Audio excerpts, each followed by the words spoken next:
Hello dear students, I hope you all are fine. Today I am going to explain the chapter The Snake and the Mirror, Class 9th, CBSE Board, Chapter number 5, Book Beehive. I am going to give you the explanation of this chapter word for word, not the summary, as it is the demand of my students, so I am giving it in that way only. So let's start this chapter. Before you read, we have a pre-reading task. Do you like to look at yourself in the mirror? What do you think about at such times? Have you ever seen a dog, a cat, or a bird look into a mirror? What do you think it sees? Now read this humorous story about a doctor, a snake, and a mirror. So the question is, do you like to look at yourself in the mirror? Of course the answer is yes. Until or unless हम बीमार हों या God forbids कोई क्यों बीमार हो, लेकिन अगर किसी का फेस ख़राब हो या कोई ऐसी प्रॉब्लम हो तो पर्सन अपने आप को मिरर में नहीं देखना चाहता. अदरवाइज़ हम हमेशा ही अपने आप को मिरर में देखकर खुश होते हैं. ठीक है, अपने आप को अप्रिशिएट करते हैं, या हम अपनी कोई फ्लॉ है फेस में उसको ठीक करना चाहते हैं तो हम मिरर देख के कभी भी ऐसा नहीं फील करते कि why shouldn't I not see a mirror और see my self in a mirror. हम उसको देखना ही चाहते हैं. ठीक है, कहते कभी आपने ऐसा देखा है कि कभी किसी एनिमल को आपने ऑब्जर्व किया जब वो मिरर में देख रहा हो. ठीक है, कभी आपने ऑब्जर्व किया कि वो कैसा फील करता है. So this is a humorous story about a doctor. ठीक है, एक डॉक्टर की स्टोरी है जो कि एक होम्योपैथिक डॉक्टर है और वो कैसे एक एनिमल को मिरर में देखते हुए देखता है. उस एक फ्राइटनिंग स्टोरी है, एक ड्रावनी स्टोरी है, लेकिन जब आप इसको पढ़ेंगे तो आपको लगेगा कि ये तो एक फ़नी स्टोरी है. एक्चुअली उसने अपनी लाइफ का एक फ्राइटनिंग इंसिडेंट बड़े ह्यूमरस वे में हमें बताया है. फाइन, एक्चुअली वो है क्या कि वो ये स्टोरी जो है अपने फ्रेंड्स को बता रहा है. And same narrative we have in our books. So let's start with it. Has a snake ever coiled itself around any part of your body? कहते क्या कभी स्नेक ने आपके बॉडी के किसी भी पार्ट के अराउंड अपने आप को कॉयल किया है? कॉयल करना होता है लपेट लेना. क्या अपने आप को स्नेक ने आपकी बॉडी के किसी भी पार्ट के अराउंड लपेटा है, कॉयल किया है? कॉयल के लिए हम इंग्लिश में लिखते हैं wound in form of spiral shape. Wound WOUND, वैसे जिसका मतलब ज़ख्म होता है, लेकिन यहाँ वूंड का मतलब होता है लपेट लेना. ठीक है, wound in form of a spiral shape. कि स्नेक ने जैसे कभी किसी की लेग के आसपास अपने आप को लपेट लिया हो, या आर्म के आसपास या नेक के आसपास. जैसे शिवजी भगवान जो हैं उनकी हम पिक्चर्स में देखते हैं कि उनकी नेक के आसपास जो स्नेक है उसने अपने आप को कॉयल किया होता है. ठीक है, तो कहते क्या आपके साथ ऐसा कभी हुआ है? A full blooded cobra. Full blooded means vigorous, enthusiastic, lively, active. जो बहुत एक्टिव है कोबरा. ठीक है, जो बहुत विग्रस है, जो बहुत लाइवली है. ठीक है, ऐसा कभी आपके साथ हुआ है या ऐसा कोई एनकाउंटर आपकी लाइफ में हुआ है? ठीक है, गॉड फॉरबिड्स, ना ही हो तो बेटर है. All of us fail silent. अब कहते हैं जैसे डॉक्टर ने ये बात बोली तो उसके सारे फ्रेंड्स एकदम से चुप हो जाते हैं. Question came from a homeopath. Homeopath यहाँ किसको बोला गया है? जो नरेटर है, जो हमें स्टोरी सुना रहा है, वो एक होम्योपैथ डॉक्टर है. ठीक है, उसने ये क्वेश्चन अपने फ्रेंड से पूछा है. The topic came up when we were discussing snakes. अब कहते हैं ये टॉपिक तब शुरू हुआ जब वो कैजुअली स्नेक्स के बारे में बात कर रहे थे, तो अचानक डॉक्टर को वो फ्राइटनिंग इंसिडेंट याद आ गया और उसने ये क्वेश्चन पूछ लिया. We listen attentively as the doctor continued with his tell.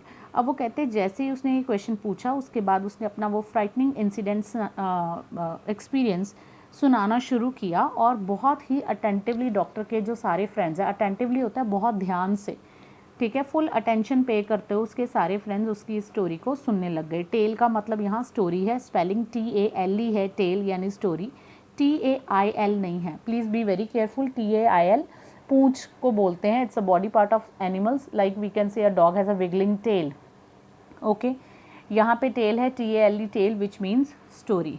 Okay, so story यहाँ से स्टार्ट होती है. It was a hot summer night about 10 o'clock. I had my meal at a restaurant and return to my room. Doctor ये यहाँ से story start करते हैं कि हॉट समर नाइट है, गर्मियों के दिन है. ठीक है, रात के 10 बजे हुए हैं. ऑब्वियसली इंडिया की स्टोरी है, आई थिंक ये इंडिया की ही स्टोरी है, वैसे कहीं मेंशन नहीं है, लेकिन कहते हैं कि रात के 10 बजे हुए हैं. ठीक है, गर्मी का मौसम है और जो डॉक्टर है वो अपना मील खाकर रेस्टोरेंट में खाना खाकर अपने रूम पे वापस आते हैं. अब मील का मतलब एक टाइम का खाना होता है, वो ब्रेकफास्ट भी हो सकता है, वो लंच भी हो सकता है, वो डिनर भी हो सकता है. लेकिन यहाँ पे क्योंकि रात की बात बोली गई है तो ऑब्वियसली उन्होंने अपना डिनर किया है एक रेस्टोरेंट में और अपने रूम के ऊपर वो वापस आ गए हैं. I heard a noise from above as I open the door. The sound was a familiar one. अब वो कहते कि जैसे ही मैंने अपने रूम का डोर ओपन किया तो मुझे एक आवाज़ आती है और वो जो आवाज़ है वो बड़ी फेमिलियर है।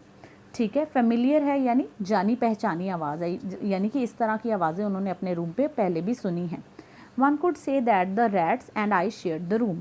अब वो आवाज़ें उनके अकॉर्डिंग किसकी हैं? चूहों की। अब वो कहते हैं कि बड़े आराम से कोई भी ये बात बोल सकता है कि इस कमरे में मैं अकेला नहीं रहता, मैं ये रूम चूहों के साथ, रैट्स के साथ शेयर करता हूँ। इट मीन्स उनके रूम में बहुत सारे रैट्स हैं।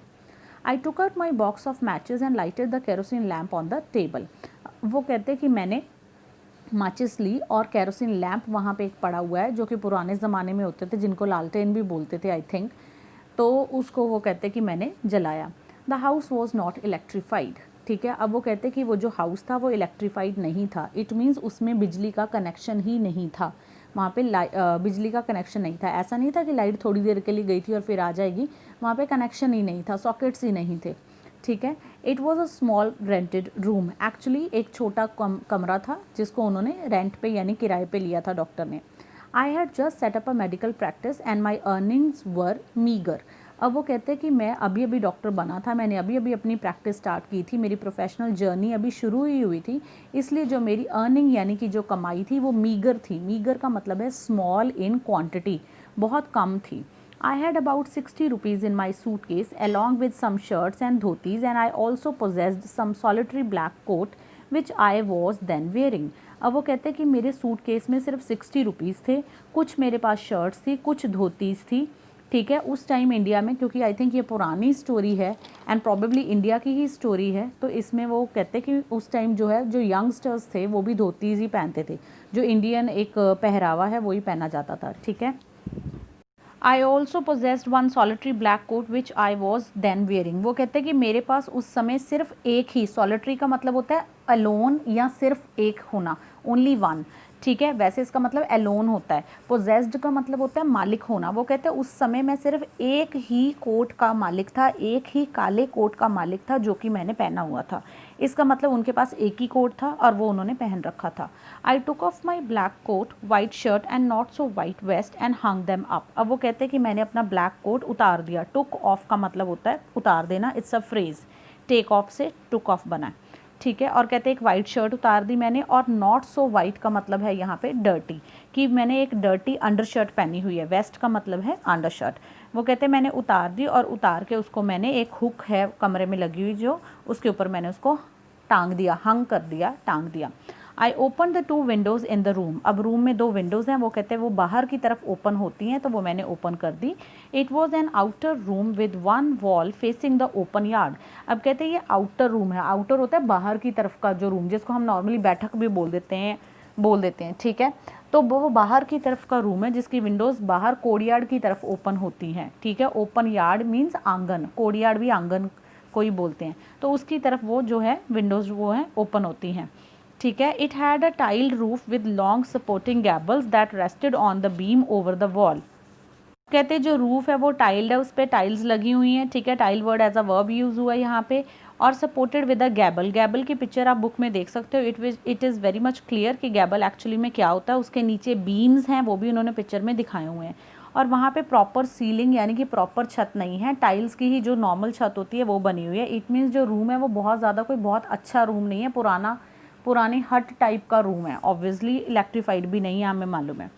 There was a regular traffic of rats to and from the beam. अब कहते हैं कि रूम में बहुत सारे रैट्स हैं, उनकी रेगुलर ट्रैफिक वहाँ देखने को मिलती है, यानी कि उनकी क्राउड कमरे में देखने को मिलती है। To and from the beam, to and from means वो बीम की तरफ से आते हैं और फिर बीम्स की तरफ को वापस जाते हैं। टू एंड फ्रॉम को हम यहाँ एज अ कम्यूटिंग लिख सकते हैं, आना जाना, यानी बीम से लेके कमरे तक, कमरे से वापस बीम तक जो रैट्स हैं उनका आना जाना लगा रहता है। I made my bed and pulled it close to the wall. I lay down but I could not sleep. I got up and went out to the veranda for a little air. अब वो कहते हैं कि I made my bed. अब made my bed का यहाँ पे क्या मतलब है कि उन्होंने जो अपना बेड है वो एक कॉट पे बनाया है, यानी कि वहाँ पे एक कॉट है। कॉट मीन्स चारपाई, वहाँ पे एक चारपाई है। ठीक है, उसके ऊपर उन्होंने अपना मैट्रेस वगैरह जो बिछाना था वो बिछा लिया, और अपनी जो कॉट है, जो चारपाई है, उसको उन्होंने पुल करके, ड्रैग करके वॉल की तरफ कर लिया ताकि उनको विंडो में से हवा आती रहे। ठीक है। अब वो कहते हैं वो लेट तो गए लेकिन उन्हें नींद नहीं आ रही। फाइनली वो उठ गए, उठ के जो वो वेरेंडा में चले गए ताकि उनको थोड़ी हवा मिले। Veranda you can see on a Google, उसकी इमेजेस देख सकते हो। That is also the outer part of a home. ठीक है। अब वो कहते हैं मैं वेरेंडा में चला गया ताकि मुझे थोड़ी हवा आए, but the wind god seem to have taken time off. लेकिन वो कहते हैं ऐसा लग रहा है कि जो हवा के देवता हैं वो छुट्टी पर हैं, उन्होंने टाइम ऑफ लिया हुआ है। टाइम ऑफ का मतलब होता है स्टॉप वर्किंग टेम्परेरीली, थोड़ी देर के लिए काम बंद कर देना। ठीक है। अब ये उसने ह्यूमरस वे में बोला है, जिसका सीधा मीनिंग ये है कि जब वो वेरेंडा में भी चले गए, जो कि एक ओपन एरिया होता है, वहाँ पे भी उनको बिल्कुल हवा नहीं आ रही थी। तो उन्होंने इसको ऐसे लिख दिया कि जो विंड के गॉड हैं वो छुट्टी पे गए हुए हैं। फाइन। तो अगर आपने इस लाइन में नोटिस किया होगा तो गॉड का जी स्मॉल है। जब हमने यहाँ जी स्मॉल लिखा है, इट मीन्स हम किसी देवी देवता की बात कर रहे हैं, मेन गॉड की बात नहीं कर रहे। क्योंकि हम सबको पता है हिंदू धर्म में बहुत सारे देवी देवता हैं, ठीक है, लेकिन मेन गॉड जो हैं वो अलग हैं। तो जब हमने मेन गॉड की यानी कृष्ण जी हैं या राम जी हैं या शिव जी हैं उनकी बात करनी होती है तो हम उसमें कैपिटल जी लिखते हैं, लेकिन अगर हमने किसी देवी देवता की बात करनी होती है तो हम उसमें स्मॉल जी लिखते हैं। Fine. So next is I went back into the room and sat down on the chair. I opened the box beneath the table and took out a book. The Matria Medica. ठीक है, ये एक homeopathy की जो book है उसका नाम है। बहुत ज़्यादा इंपॉर्टेंट बुक होती है होम्योपैथी के डॉक्टर्स के लिए ये वाली। तो अब वो कहते हैं कि मैं रूम में चला गया, मैं वहाँ बैठा, मैंने एक बॉक्स जो है ओपन किया। Open the box beneath the table, beneath is under the table, एक पड़ा हुआ है बॉक्स, उसको निकाला, उसमें से एक बुक निकाली, माट्रिया मेडिका। ठीक है, this is the name of the book. I opened it at the table on which stood the lamp and a large mirror, a small com ले बिसाइड द मिरर। फाइन। ये सारा उन्होंने geographical जो उसका जो भी सेटअप है सामान का, जो इंफ्रास्ट्रक्चर है वो बताया हुआ है। वो कहते हैं कि मैंने उस बुक को ओपन किया, टेबल के ऊपर रख के, वहाँ पे एक लैम्प है, एक लार्ज मिरर है वहाँ पे पड़ा हुआ, और एक छोटी कंघी वहाँ पे मिरर के बिसाइड। बिसाइड का मतलब होता है साइड में पड़ी है, ले मीन्स पड़ी है, बिसाइड। ओके, बिसाइड वर्ड का मतलब है साइड में। अगर इसके साथ एस लगा होता, बिसाइड्स होता, तो उसका मतलब होता है किसी चीज़ के अलावा। Besides this I want that also. ठीक है, दैट इज़ एन एग्जाम्पल कि एक चीज़ के अलावा मुझे कुछ और भी चाहिए। किसी चीज़ के अलावा जब हमने लिखना होता है तब हम बिसाइड के साथ एस लगा देते हैं। ठीक है। उसके नेक्स्ट है one feels tempted to look into a mirror when it is near one. I took a look. In those days I was a great admirer of beauty and I believed in making myself look handsome. अब one feels tempted, tempted का मतलब होता है attracted. अब कहते हैं जब कोई मिरर की तरफ देखता है, स्पेशली जब कोई यंग पर्सन मिरर की तरफ देखता है, तो वो अपने आप से ही अट्रैक्ट होता है, उसका दिल करता है बार बार मिरर देखने के लिए। ठीक है। और यहाँ पे डॉक्टर कह रहे हैं कि उन दिनों में मैं ब्यूटी का बहुत बड़ा एडमायरर था, यानी कुछ भी ब्यूटीफुल जो होता था देखता था तो उसको एडमायर करता था, उसको अप्रिशिएट करता था, मुझे अच्छा लगता था। लेकिन यहाँ इसका मतलब ये है कि वो अपने आप को एडमायर कर रहा है, उसको अपना आप बहुत सुंदर लग रहा है, जो कि हर किसी इंसान के साथ होता है। जबकि हम यंग एज में होते हैं तो अपने आप को ही आईने में देख देख के हम खुश होते रहते हैं। So same is a case with the doctor. ठीक है। आई believed in making myself look handsome. वो कहते हैं कि मैं मानता था कि मुझे हैंडसम लगना चाहिए। ठीक है। And I was unmarried and I was a doctor. अब वो कहते हैं कि मेरे सारे ही प्लस पॉइंट थे, मैं अनमैरिड भी था, ऊपर से मैं डॉक्टर भी था, ऊपर से मैं यंग भी था, तो हैंडसम लगना तो बनता ही है। I felt I had to make my presence felt. वो कहते हैं मैं हमेशा फेल्ट करता, फील से वर्ड फेल्ट है, आप सबको मालूम है, कि मैं सोचता कि मुझे अपनी जो प्रेजेंस है ना वो महसूस करवानी चाहिए बाकियों को, यानी कि बाकियों को पता चलना चाहिए कि मैं आया हूँ या मैं कहीं पे खड़ा हूँ तो लोगों का ध्यान मेरी तरफ होना चाहिए। उसको कहते हैं प्रेजेंस फेल्ट कराना। उसके लिए वो कहते हैं कि मुझे फिजिकली बहुत हैंडसम लगना ज़रूरी है। I picked up the comb and ran it through my hair and adjusted the parting so that it looked straight and neat. अब वो कहते हैं कि मैंने वो कॉम्ब उठाई, ran it through my hair means कंघी को करना, कंघी की मैंने अपने बालों में, उसको अपने बालों में दौड़ाया मैंने एक तरह से, अगर हम इसका लिटरल मीनिंग देखें, बट एक्चुअल मतलब है कि मैंने कॉम्ब की। एंड एडजस्टेड द पार्टिंग, और मैंने अपने बालों में जो पार्टीशन कर रखा था, अब इन्होंने यहाँ ये नहीं बताया, it can be a side partition, it can be a centre partition. ठीक है, जो भी कहते हैं वो मैंने पार्टीशन किया था, उसको मैंने और नीट एंड स्ट्रेट कर लिया। ठीक है, जो मैंने चीर निकाला हुआ था अपने बालों में। Again I heard that sound from above. अब कहते जब मैं ये कर रहा था तो फिर से मुझे वही फेमिलियर साउंड जो है वो सुनाई देती है। I took a close look at my face in the mirror. I made an important decision. I would shave daily and grow a thin mustache to look more handsome. अब वो कहते हैं कि मैंने फिर दोबारा ध्यान से अपने आप को मिरर में देखा और एक बहुत ही इम्पॉर्टेंट डिसीज़न अपनी लाइफ का लिया, और वो डिसीज़न ये था कि मैं हर रोज़ शेव करूँगा ताकि मैं और ज़्यादा क्लीन शेव से मैं और ज़्यादा हैंडसम लगूँ, और एक थिन मॉस्टैश रखूँगा। तो अगर आपने पुरानी मूवीज़ में देखा होगा तो जो हमारे बहुत पुराने हीरो थे, राज कपूर, ठीक है, और अभी मुझे नाम और नहीं याद आ रहे, जो भी पुराने हीरो थे उन सब ने बहुत थिन मॉस्टैश रखी हुई थी, ठीक है। वन मोर इज़ देयर राजकुमार। अगर आप आज भी इनकी इंटरनेट पे पिक्चर्स निकाल के देखोगे तो थिन मॉस्टैश रखी थी, और उस टाइम ये फैशन था। तो उन्होंने सोचा कि मैं थिन मॉस्टैश रखूँगा और मैं बहुत ज़्यादा हैंडसम लगूँगा। And I was after all a bachelor and a doctor. अब कहते कि हैंडसम लगना तो बनता ही है कि मैं डॉक्टर था प्लस मैं बैचलर था उस टाइम पे, तो अपनी लुक्स के ऊपर इतना ध्यान देना तो बहुत ज़रूरी है। I looked into the mirror and smiled. It was an attractive smile. I made another earth-shaking decision. I would always keep the attractive smile on my face to look more handsome. अब वो कहते हैं कि मैंने दोबारा से mirror में देखा और मैंने स्माइल किया, और मेरी स्माइल मुझे खुद को बहुत अट्रैक्टिव लग रही है, ठीक है। ऐसा लग रहा है स्टोरी को पढ़ के कि जो पर्सन है वो खुद से ऑब्सेस्ड है तो उसको अपनी स्माइल बहुत अच्छी लग रही है। तो वो कहते हैं कि जब मैंने अपनी स्माइल देखी तो मैंने एक बहुत अर्थ शेकिंग डिसीज़न लिया। अब यहाँ पे ये अर्थ शेकिंग डिसीज़न होते हैं, मतलब बहुत बड़े डिसीज़न, धरती हिला देने वाले डिसीज़न जिसको हम कह रहे हैं, लेकिन यहाँ पे ये आयरॉनिकल वे में दिया हुआ है, ठीक है। जैसे कोई इंसान बहुत मोटा होता है तो हम उसको कहते हैं तुम हाय तुम कितने पतले हो, तो उसको हम आयरॉनिकल वे में स्टायर करते हैं उसके ऊपर। सो इन द सेम वे यहाँ अर्थ शेकिंग डिसीज़न बहुत छोटा सा है, लेकिन डॉक्टर उसको कह रहा है कि अर्थ शेकिंग डिसीज़न है भाई, बहुत बड़ा डिसीज़न है। और वो डिसीज़न क्या है कि मैं हमेशा अपने चेहरे के ऊपर स्माइल बरकरार रखूँगा ताकि मैं और ज़्यादा हैंडसम लगूँ। आफ्टर ऑल वो कहता है कि मैं बैचलर हूँ भाई, मेरा हैंडसम लगना बहुत ज़रूरी है, ठीक है, so that the opposite sex could get attracted towards me and और ऊपर से मैं डॉक्टर हूँ, मैं सक्सेसफुल हूँ, तो ये सारी चीज़ें मेरे लिए ज़रूरी हैं, ठीक है। अब फिर दोबारा वही सेम जो नॉइस है वो आती है। आई got up, paced up and down the room. अब वो कहते हैं कि मैं वहाँ से उठ गया।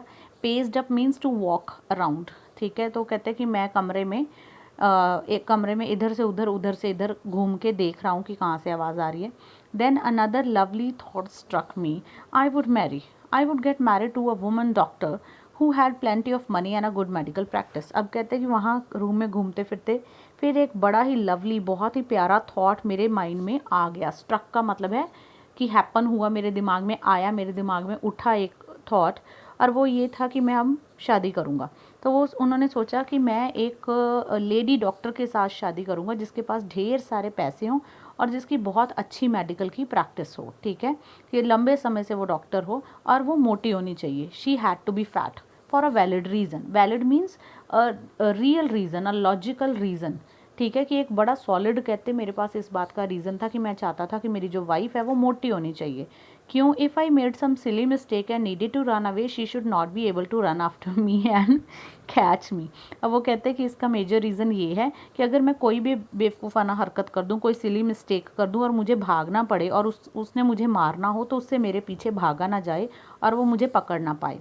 With such thoughts in my mind, I resumed my seat in the chair in front of the table and there were no more sounds from the above.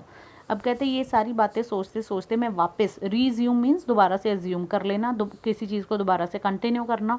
तो कहते दोबारा से जाके मैं अपनी उसी चेयर के ऊपर बैठ गया, ठीक है, टेबल के ऊपर बैठ गया जहाँ पे मिरर था, और अब कोई साउंड कमरे में से नहीं आ रही।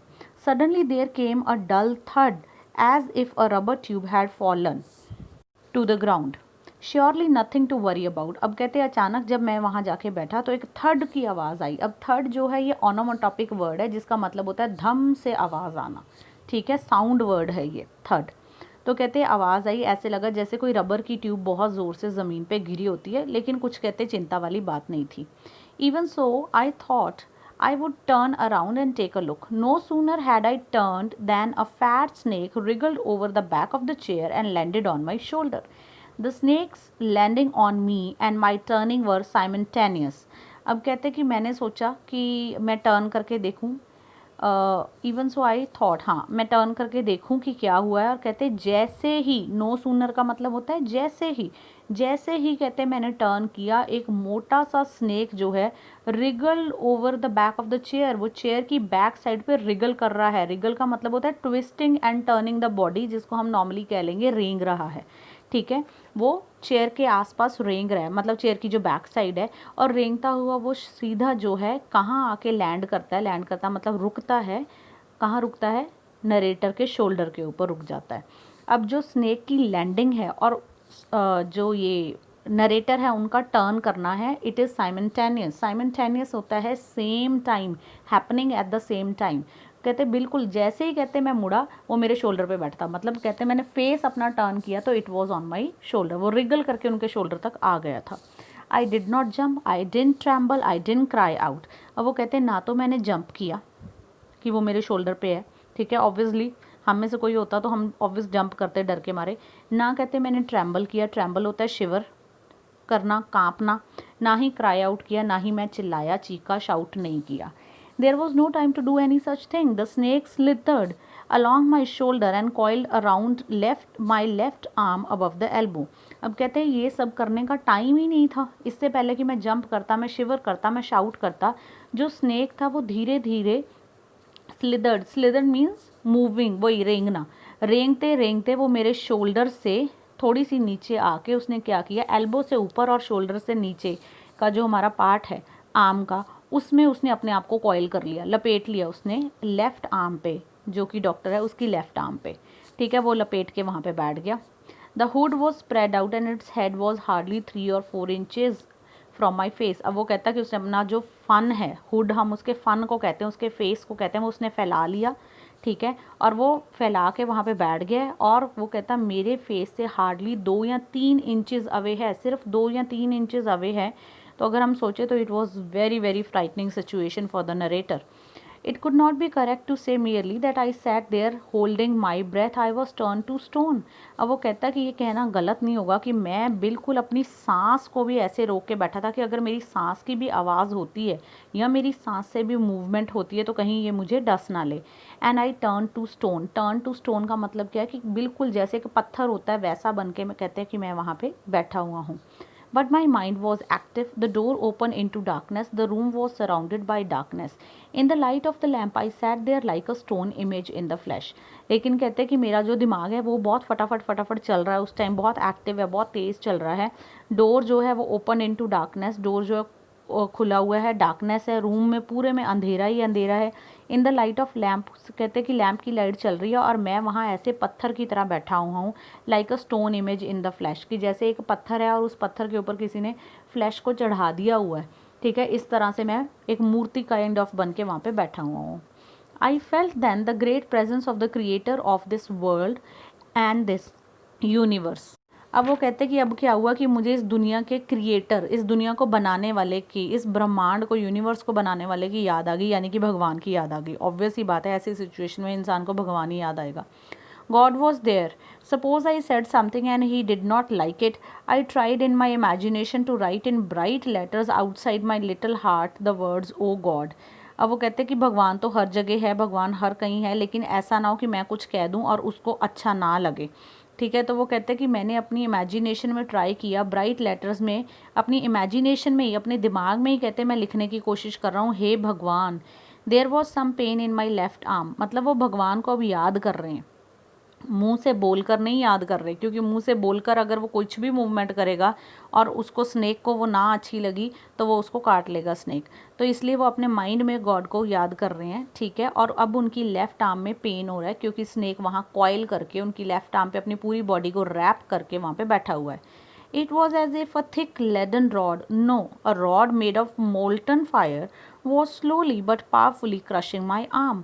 अब वो कहते हैं कि मुझे ऐसा लग रहा है कि लेड की कोई रॉड है, ठीक है। फिर वो कहते हैं नहीं, मुझे ऐसा लग रहा है कि जैसे पिघला हुआ कोई लोहा है, कोई फायर है, वो मेरी आर्म के आसपास किसी ने लपेट दी हुई है और मेरी पूरी आर्म को वो क्रश कर रही है। क्रश होता है to crush something into pieces, किसी चीज़ को मसल देना, एक तरह से उसको पीसेस में टर्न कर देना। तो कोई मेरी आर्म को वो कहते हैं कि जो है वो टर्न कर रहा है पीसेस में। The arm was beginning to to be drained of all strength, what could I do. अब कहते हैं मुझे ऐसा लगने लग गया था कि मेरी आर्म में से जो सारी एनर्जी है, जो स्ट्रेंथ है, जो जान है मेरी आर्म में से, वो ख़त्म हो रही है कि अब मैं क्या करूँ। At my slightest movement the snake would strike मी। वो कहते हैं कि अगर मैं ज़रा भी मूवमेंट करूँ, मुझे ऐसा सोच रहा था कि अगर मैं ज़रा भी मूवमेंट करता हूँ तो जो स्नेक है वो मुझे स्ट्राइक कर देगा, यानी मेरे ऊपर अटैक कर देगा। Death lurked 4 inches away. Lurked means waiting in hiding to attack, छुप के किसी के ऊपर अटैक करने का वेट करना, उसके लिए हम लर्क वर्ड यूज़ कर रहे हैं यहाँ पे, ठीक है। तो कहते मुझे ऐसा लग रहा था कि डेथ जो है वो मेरी वेट कर रही है और मुझसे सिर्फ 4 इंचेस अवे है। Suppose it struck, what was the medicine I had to take. There were no medicine in the room, I was but a poor foolish and stupid doctor. I forgot my danger and smile feebly at myself. Feebly means weakly, बहुत weak smile जो होती है, ठीक है, उसको हमने यहाँ पे फीबली वर्ड यूज़ किया है। तो अब वो कहते हैं कि अब मेरे मन में ये विचार आने लग गए कि चलो मान लेता हूँ कि अगर इसने मुझे डस लिया तो मैं कौन सी मेडिसिन लूँगा, मेरे पास कौन सी मेडिसिन है। एक्चुअली उनके पास कोई भी मेडिसिन नहीं थी। Now he was cursing himself. वो कहते हैं मैंने अपने आप को कर्स करना शुरू किया कि मैं कितना स्टूपिड और फुलिश डॉक्टर हूँ। बनता तो मैं अपने आप को बहुत बड़ा डॉक्टर हूँ, बड़ा हैंडसम समझता हूँ अपने आप को, लेकिन मेरे पास एक एंटीडोट तक नहीं है। एंटीडोट मीन्स जो जहर को काटने के लिए मेडिसिन जो उन्होंने लेनी है वो तक उनके पास नहीं है। और वो कहते हैं कि 1 मिनट के लिए मैं अपना डेंजर भूल गया और अपने आप को मैं कर्स करने लग गया कि मैं किस तरह का डॉक्टर हूँ, जबकि थोड़ी देर पहले तक he was feeling very kind of proud on himself looking into the mirror. Fine, so he smile feebly at my and smile feebly at my self. अब वो कहते हैं कि मैं अपने खुद के ऊपर ही स्माइल कर रहा हूँ कि मैं कितना पुअर डॉक्टर हूँ actually. It seemed as if God appreciated that. The snake turned its head. It looked into the mirror and saw its reflection. अब वो कहते हैं कि जब मैं अपने आप को कर्स कर रहा था तो मुझे ऐसा लगा कि भगवान को शायद ये अच्छा लगा कि मैं अपने आप को कर्स कर रहा हूँ। और ऐसा उनको क्यों लगा, क्योंकि जो स्नेक है वो अपना जो सिर है वो टर्न कर लेता है किसकी तरफ, मिरर की तरफ, और मिरर में अपने आप को देखता है, अपनी रिफ्लेक्शन को देखता है। I do not claim that it was the first snake that had ever looked into the mirror. अब वो कहते हैं मैं ये क्लेम तो नहीं कर सकता, क्लेम होता है दावा करना, ठीक है। वो कहते हैं मैं ये दावा तो नहीं कर सकता कि ये दुनिया का पहला स्नेक है जो अपने आप को मिरर में देख रहा है, हो सकता है किसी और ने भी देखा हो। वो कहते हैं ये तो मुझे नहीं पता, but it was certain that the snake was looking into the mirror. Certain का मतलब है श्योर, लेकिन वो कहते हैं ये तो पक्का था कि जो स्नेक था वो अपने आप को मिरर में देख रहा था। Was it admiring its own beauty?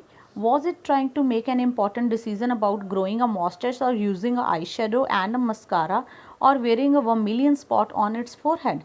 अब वो कहते हैं कि मैं सोच रहा था कि क्या वो अपनी ब्यूटी को एडमायर कर रहा है जैसे कि थोड़ी देर पहले मैं अपनी ब्यूटी को एडमायर कर रहा था, या कहते हैं कि वो भी मेरी तरह कोई डिसीजन ले रहा है कि मैं भी मूछें रखूँगा, या मैं आई शेडो लगाऊंगा, या मैं मस्कारा लगाऊंगा, या मैं वर्मिलियन स्पॉट लगाऊंगा। वर्मिलियन स्पॉट यहाँ सिंदूर को बोला गया है, स्पॉट वर्मिलियन हम सिंदूर को भी बोलते हैं, और यहाँ वर्मिलियन स्पॉट हम बिंदी को भी मान सकते हैं और सिंदूर लगाने को भी मान सकते हैं, ठीक है। स्पॉट वर्ड दिया तो इसका मतलब बिंदी ही होगा, ठीक है, बिंदी लगाना, कि मैं अपने फोरहेड पे बिंदी लगाऊंगा, वर्मिलियन स्पॉट लगाऊंगा। वैसे वर्मिलियन का मतलब होता है डार्क रेड कलर, ठीक है। इंडियन सोसाइटी में हम सिंदूर के लिए वर्मिलियन वर्ड यूज़ कर लेते हैं इंग्लिश में, और पुराने ज़माने में सिंदूर की ही बिंदी लगाई जाती थी या लिक्विड बिंदी लगाई जाती थी, तो यहाँ वर्मिलियन स्पॉट उसने लिख दिया कि वर्मिलियन स्पॉट यानी कि बिंदी मैं अपने फोरहेड पे लगाऊं। अब सोचो इतने डेंजरस सिचुएशन में डॉक्टर ये सब सोच रहे हैं। I did not know anything for certain. अब वो कहते हैं मुझे पक्का तो कुछ भी नहीं पता था कि वो सोच क्या रहा है actually. What sex was this snake, was it a male और फीमेल? वो कहते हैं मुझे तो ये भी नहीं पता था कि जो स्नेक है वो मेल है या फीमेल है। I will never know, for the snake unwound itself from my arm and slowly slithered into my lap. अब वो कहते हैं कि धीरे धीरे वो जो स्नेक था, वो कहते हैं ये तो मुझे कभी भी पता नहीं चलेगा कि वो मेल था या फीमेल था, लेकिन धीरे धीरे उसने अपने आप को अनवाउंड किया। अनवाउंड का मतलब है कि उसने अपने आप को ओपन किया उनकी आर्म से, ठीक है, और फिर वो उनकी लैप में आके गिर गया, ठीक है, उनकी गोद में आ गया। स्लिदर राउंड, गिर गया नहीं कहेंगे हम, रेंग कर धीरे धीरे उनकी डॉक्टर की गोद में आ गया। From there it crept on to the table and move towards the mirror, ठीक है। अब वहाँ से वो पहले, अब उन्होंने देखा जाए तो यहाँ पे स्टोरी को फिर दोबारा बैकग्राउंड में लेकर गए हैं। पहले तो उन्होंने कह दिया कि वो जाके मिरर के आगे बैठ गया, अब वो उन्होंने ये बात को दोबारा से बताया कि उसने अपने आप को अनकॉयल किया आर्म से, फिर धीरे धीरे स्लिथर करते हुए उनकी लैप में आया, फिर लैप से वो क्रीप करके यानी कि रेंग के वो टेबल के ऊपर गया जहाँ पे वो मिरर था। Perhaps it wanted to enjoy its reflection at a closer quarters. Okay fine, पहले वो आर्म से ही उसने अपना सिर जो है वो मिरर की तरफ किया था और तब देख रहा था मिरर की तरफ, लेकिन अब वो क्लोज़र लुक चाहता है अपनी, ठीक है। तो फिर उन्होंने उसने अपने आप को अनकॉयल किया है आर्म के ऊपर से और लैप में आके अब टेबल के ऊपर चढ़ के बैठ गया। पहले उसने सिर्फ अपना हेड मूव किया था और हेड मूव करके उसने अपने आप को मिरर में देखा था। तो अब उसको डॉक्टर को लग रहा है कि शायद वो बहुत पास जाके अपने आप को मिरर में देखना चाहता है, इसलिए वो उनकी आर्म से उतर के लैप में से गुजरते हुए वो टेबल के ऊपर जाके बैठ गया, जैसा कि बुक में पिक्चर में हमें विजिबल है, ठीक है। I was no mere image cut in granite. This sentence is important. It can come in the paper for explanation. ठीक है, इसका मतलब है I was no mere मतलब only, image cut in granite. वो कहते हैं कि मैं ऐसे बैठा हुआ हूँ जैसे पत्थर में से किसी ने मूर्ति तराश के बिठाई हो जो बिल्कुल हिलती ना हो। ग्रेनाइट या पत्थर होता है, ठीक है, यानी कि बिल्कुल नम्ब, बिल्कुल मोशनलेस। कहते मैं वहाँ बैठा हुआ हूँ जब जो स्नेक है ये सारी हरकतें, ये सारी मूवमेंट्स वो कर रहा है। I was suddenly a man of flash and blood. लेकिन कहते जैसे ही वो उतर के वहाँ टेबल के पास जाता है, अचानक से मेरे में जान और ब्लड और फ्लैश मतलब दोबारा से वो जान वापस आ जाती है मेरे अंदर। Still holding my breath I got up from the chair, I quietly went out through the door into the veranda. From there I leapt into the yard and ran for all I was worth. अब वो कहते अभी भी मैंने अपनी सांस जो है वो मेरी सांस रुकी हुई है, एक तरह से मैंने होल्ड की हुई है, और कहते जैसे ही वो उतरता है मैं फटाफट से चेयर से उठ गया, ठीक है। धीरे से कहते went out through the door into veranda, धीरे से मैं वेरेंडा में चला गया और वहाँ से left is a word from leap, ठीक है, जिसको हम नॉर्मली जंप के लिए यूज़ कर लेते हैं। वहाँ से कहते हैं मैं लीप यानी एकदम से जंप करके मैं आंगन में यार्ड में चला गया और वहाँ से अपना पूरी हिम्मत लगा के, आई वॉज वर्थ का मतलब यहाँ कि जितनी मेरे में हिम्मत थी वो पूरी लगा के मैं वहाँ से भाग गया। Few, each of us heaved a sigh of relief. Somebody asked doctor, is your wife very fat? Few is just an expression. जैसे हम कहते हैं hush, so this is just an expression, ठीक है। अब कहते हैं कि मेरे सारे दोस्तों ने ये पूरी स्टोरी फुल अटेंटिवली सुनी और लास्ट में उन सब ने heave the sigh of relief, ये ईडियम है, इसका मतलब होता है चैन की सांस लेना। सब ने चैन की सांस ली और मुझसे कहते किसी ने पूछा कि डॉक्टर क्या तुम्हारी वाइफ सचमुच में मोटी है? Is your wife very fat? No, God willed otherwise. My life companion is thin, reedy person with the gift of sprinter. अब वो कहते कि नहीं, गॉड की जो इच्छा थी वो कुछ और थी। Willed otherwise, God willed otherwise का मतलब है कि भगवान की इच्छा कुछ और ही थी। वो कहते कि मेरी जो लाइफ पार्टनर है वो बहुत पतली है, ठीक है। Reedy person with the gift of sprinter, Reedy person है, रीडी का मतलब है टॉल है, ठीक है। गिफ्ट ऑफ स्प्रिंटर मतलब बहुत तेज़ भाग सकती है, बहुत तेज़ भागने वाली है, एथलीट्स के जैसी, ठीक है। Someone else asked doctor, when you ran, did the snake follow you? The doctor replied, I ran and ran till I reached a friend's house. Immediately I smeared oil all over myself and took a bath. अब किसी ने पूछा कि doctor जब आप भागे क्या snake आपके पीछे नहीं भागा? अब वो कहते हैं कि मैं इतना मतलब सीधा सीधा भागा कि मैंने तो पीछे मुड़ के देखा ही नहीं, और मैं सीधा अपने दोस्त के घर जाके रुका और वहाँ पे मैंने ऑयल लेके अपनी पूरी बॉडी पे स्मीयर्ड किया। स्मीयर्ड मीन स्प्रेड किया, अप्लाई किया, पूरी बॉडी पे अप्लाई कर लिया, लगा लिया मैंने, और उसके बाद कहते हैं मैंने बाथ ली, ठीक है, ताकि किसी भी तरह का कोई स्नेक का जहर हो तो वो उन पे ना चढ़े। I changed into fresh clothes the next morning at about 8:30 I took my friend and 1 or 2 others to my room to move my things from there. अब कहते हैं नेक्स्ट मॉर्निंग फिर मैं 8:30 वहाँ पे अपने कुछ दोस्तों के साथ वहाँ गया ताकि मैं वहाँ से अपनी बिलोंगिंग्स जो है वो ले आऊँ। But we found we had little to carry, लेकिन कहते जब मैंने वहाँ जाके देखा तो मेरी पूरी बिलोंगिंग्स वहाँ थी ही नहीं, बहुत कम सामान था कैरी करने के लिए। Some thief had removed most of my things. अब ये सेकेंड इंसिडेंट उनकी लाइफ में हो गया। वो कहते जब मैं मॉर्निंग में वापस आया तो कोई चोर सारा घर के सामान पे हाथ साफ कर चुका था। The room had been cleaned out, ठीक है, but not really. The thief had left behind one thing, a final insult. अब वो कहते कि पूरा घर जो है वो साफ़ हो चुका था, लेकिन कहते थीफ ने भी मेरी इंसल्ट कर दी, एक चीज़ वो छोड़ गया। And what was that? The doctor said my waste, the dirty one. The fellow had such a sense of cleanliness, the rascal could have taken it and used it after washing with soap और water. लेकिन कहते कि वो क्या छोड़ गया, उनकी जो गंदी अंडर शर्ट थी वो छोड़ गया, ठीक है। उसके लिए जो डॉक्टर हैं उसको गालियाँ देते हैं कि वो साफ़ करके, उसको धो के साफ़ करके भी पहन सकता था, लेकिन वो उसको वहाँ छोड़ गया। लगता है कि वो क्लीनिनेस का कुछ ज़्यादा ही भक्त था। Did you see the snake the next day doctor? The doctor laughed, I have never seen it since it was a snake which was taken with its own beauty. अब उनसे किसी ने पूछा लास्ट में, जब वो स्टोरी नरेट करें, कि डॉक्टर क्या आपने उस स्नेक को दोबारा अपनी लाइफ में कभी देखा? वो कहते हैं नहीं, उसके बाद मैंने उसको कभी नहीं देखा। शायद वो अपनी ही ब्यूटी में खोया हुआ था और अपनी ही ब्यूटी में खोया हुआ रह गया। उसके बाद उसका ध्यान किसी और चीज़ की तरफ गया ही नहीं। He was taken with its own beauty का मतलब कि अपनी ही ब्यूटी में, अपनी ही सुंदरता में वो एक मंत्रमुग्ध हुआ था, ठीक है। So here finishes the chapter. Hopefully आपको चैप्टर सारा समझ आ गया होगा। Soon I will be coming with the next chapter. Till then take care, bye bye.